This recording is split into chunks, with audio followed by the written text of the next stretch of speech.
અહીં અહમ ભ્રાંતિ કાંઈ નથી એવું ક્લિયર ન થાય તો બીજે ક્યાંય ન થાય. વશિષ્ઠ પ્રકાશમાં જો એમ કે બસ આખું અનંતપૂર્ણ મહાચિદાકાશ જ છે, પરમ આનંદ પરમ શાંતિ જ છે અને અજરામર અખંડ અવિનાશી જ છે અને અહમ કે જગત એવી ભ્રાંતિ કાંઈ નથી એવું વશિષ્ઠ પ્રકાશમાં ક્લિયર ન થાય તો બીજે ક્યાંય ન થાય. એમાં એ પોતે પોતાનો દેહાધ્યાસ જીવભાવ, હું પુરુષ છું કે સ્ત્રી છું કે અને હું મારું છે કે પ્રજા છે કે ઘર છે કે ધન છે કે પ્રોપર્ટી છે કે આ બધું જગત છે કે ફેમિલી છે કે રિલેશન્સ છે ને લેવડ દેવડ જે સંસાર વ્યવહાર છે કે એમાં રાતની રચ્યો પચ્યો રહેતો હોય તો ગમે એટલું પરમાત્મા બોલે એ ખાલી બોલવાનું જ છે, એ કાંઈ નથી. કેમ છે? Naked truth, open secret, 0 no compromise, અલખ નિરંજન. પહેલેથી આ માંગણી કરી દીધી, અલગ થઈ ગયો અંદર. કેમ મહાપ્રભુ કેમ છે? અને કેવી રીતે ખબર પડે? કોઈ માણસ છે એ પરમ ચિદાકાશ પરમ જ્યોતિ અખંડ જ્યોતિ રહ્યો છે અને અહમ નથી રહ્યો, જગત નથી રહ્યો, દેહ નથી રહ્યો, મન નથી રહ્યો, જીવ નથી રહ્યો, સાક્ષી નથી રહ્યો, દ્વૈત નથી રહ્યો, દ્વૈતાદ્વૈત નથી રહ્યો, તો કેવી રીતે ખબર? એની સામે છે ને કોઈ અહમવાળો ટકી ન શકે.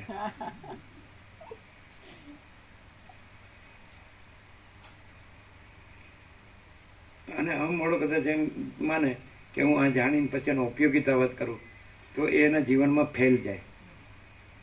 કારણ કે આ શબ્દો છે એકચ્યુઅલી પ્રકાશના છે અને વિવર્ત ભ્રાંતિમાં એનું કામ કરવું છે.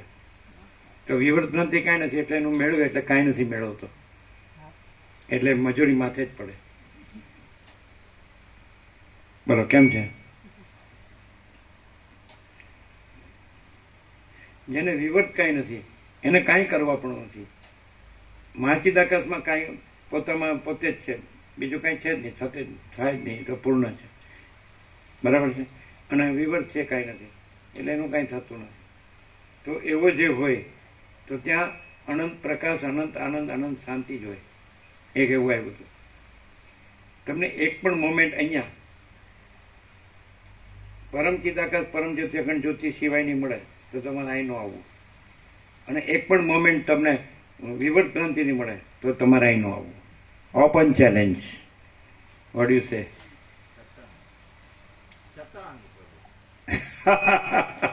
17 તારીખ 17 આની આવું આવ્યું કે તમને અહીંયા કોઈ પણ મોમેન્ટ તમને એમ લાગે કે મારી વિવર્ત ભ્રાંતિ દ્રષ્ટિ છે અને હું પુરુષ સ્ત્રી છું અને અહીંયા કોઈ પુરુષ છે, સમજાય છે?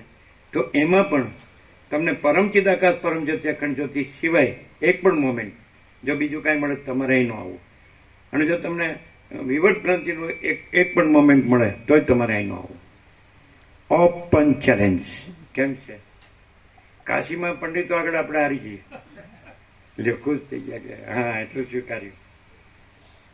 કાશીના પંડિતો હોય તો શું કે અરે કાશીના પંડિતોનો રહેવા દો ને, પણ આ બધી સભામાં જે વશિષ્ઠ રામના સમાજમાં જે પુરાતન સિદ્ધ સનકાદિક છે, આકાશચાર્ય અદ્રશ્ય દેવસિદ્ધ મુનિ છે અને સપ્તર્ષિ બ્રહ્મર્ષિ દેવર્ષિ રાજર્ષિ છે, બધા સિદ્ધો છે, એ બધાની સભામાં આપણે હારી જઈએ કે શું જીતું પ્રભુ? અરે તુલસી પ્રભુ એ લોકો શું કે આજ સત્ય છે, આજ સત્ય છે, આજ સત્ય છે. અમે નથી એવું કહેતો, અમે નથી ને તમે છો એવું કહેતો. તો એ રહ્યા છે એમ સમજવું. પરમ ચિદાકાશ પરમ જ્યોતિ અખંડ જ્યોતિમાં અમે નથી કેનારો નથી અને તમે છો કેનારોય નથી, અમે તમે નથી. અને પરમ ચિદાકાશ પરમ જ્યોતિ અખંડ જ્યોતિ પોતામાં પોતે જ છે, બીજું કોઈ નથી, બીજું કાંઈ નથી ને બીજું કાંઈ થતું નથી. પરમ ચિદાકાશ તેજમાં તેજ, જ્યોતિમાં જ્યોતિ, પરમ ચિદાકાશ સચ્ચા ચોખ્ખા ખુલ્લા આર પાર. આમ આ શબ્દો જ લાગે છે કે નહીં? એ શુદ્ધ સત્વ કીધું કે પણ નહીં કહેવાય. પ્રભુના નિરપેક્ષ સાથે એને ઈશ્વરના શુદ્ધ સત્વ કીધું બચે છે કે એ પણ શક્ય નથી. કેમ છે આજે? કઈ રીતે? સ્વયં પ્રકાશ આખું એકલું પ્રકાશે છે. સ્વયં પ્રકાશ નહીં, સ્વયં માચિદાકાશ. સ્વયં મહાચિદાકાર. હા એમ એટલે શાબ્દિક વાંચી કોઈ તો આવું થાય. તો એમ કે એ તો એ શબ્દો જ છે ને, નથી. જે પરમ ચિદાકાશ પરમ જ્યોતિ અખંડ જ્યોતિ છે, તો એ પોતે પ્રકાશ શબ્દાન્વિત થાય તો એમાં ફેર ન પડે, એ પ્રકાશ જ હોય. જો વિચારવું પડતું હોય તો વિવર્ત છે, અને જો પ્રકાશ જ હોય ને વિચાર્યા વગર પ્રકાશ જ હોય, સ્વયં પ્રકાશ જ હોય, તો એમાં વિવર્ત કાંઈ ન હોય, અને વિવર્તની અપેક્ષા ન હોય. વિવર્તના શાસ્ત્રગુરુની અપેક્ષા હોય તો એ સ્વયં પ્રકાશ નથી, અને સ્વયં પ્રકાશ હોય તો વિવર્તના શાસ્ત્રગુરુની અપેક્ષા નથી.